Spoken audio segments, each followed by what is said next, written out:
Of maneuvering, Sun Tzu said, "In war, the general receives his commands from the sovereign. Having collected an army and concentrated his forces, he must blend and harmonize the different elements thereof before pitching his camp.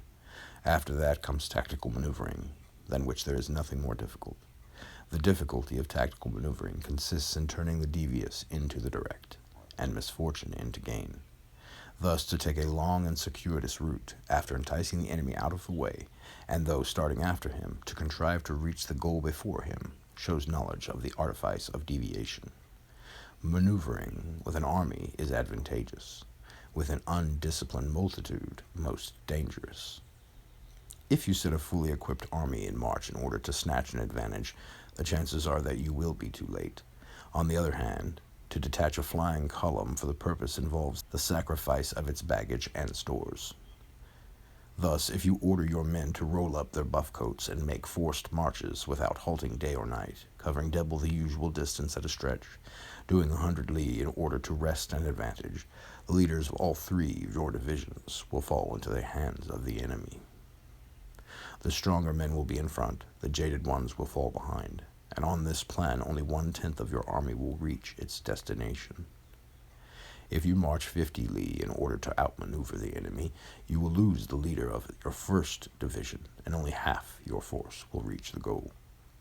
If you march 30 li with the same object, 2/3 of your army will arrive. We may take it then that an army without its baggage train is lost. Without provisions, it is lost. Without bases of supply, it is lost. We cannot enter into alliances until we are acquainted with the designs of our neighbors. We are not fit to lead an army on the march unless we are familiar with the face of the country, its mountains and forests, its pitfalls and precipices, its marshes and swamps. We shall be unable to turn natural advantage to account unless we make use of local guides. In war, practice dissimulation, and you will succeed. Whether to concentrate or to divide your troops must be decided by circumstances. Let your rapidity be that of the wind, your compactness that of the forest. In raiding and plundering be like fire, in immovability like a mountain. Let your plans be dark and impenetrable as night, and when you move, fall like a thunderbolt. When you plunder a countryside, let the spoil be divided amongst your men. When you capture new territory, cut it up in allotments for the benefit of the soldiery. Ponder and deliberate before you make a move. He will conquer who has learned the artifice of deviation, such is the art of maneuvering. The Book of Army Management says, on the field of battle, the spoken word does not carry far enough, hence the institution of gongs and drums. Nor can ordinary objects be seen clearly enough, hence the institution of banners and flags. Gongs and drums, banners and flags are means whereby the ears and the eyes of the host may be focused on one particular point. It is impossible either for the brave to advance alone or for the cowardly to retreat alone. This is the art of handling large masses of men. In night fighting, then, make much use of signal fires and drums, and in fighting by day, of flags and banners, as a means of influencing the ears and the eyes of your army. A whole army may be robbed of its spirits, a commander-in-chief may be robbed of his presence of mind. Now a soldier's spirit is keenest in the morning, by noonday it has begun to flag, and in the evening his mind is bent only on returning to camp. A clever general, therefore, avoids an army when its spirit is keen, but attacks it when it is sluggish and inclined to return.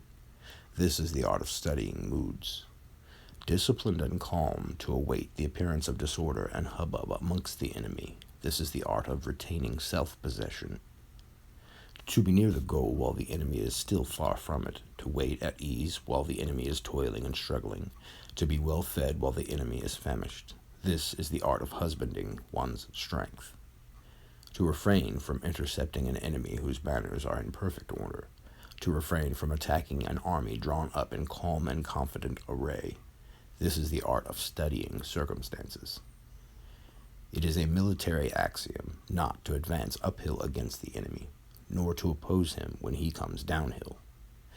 Do not pursue an enemy who simulates flight. Do not attack soldiers whose temper is keen. Do not swallow bait offered by the enemy. Do not interfere with an army that is returning home.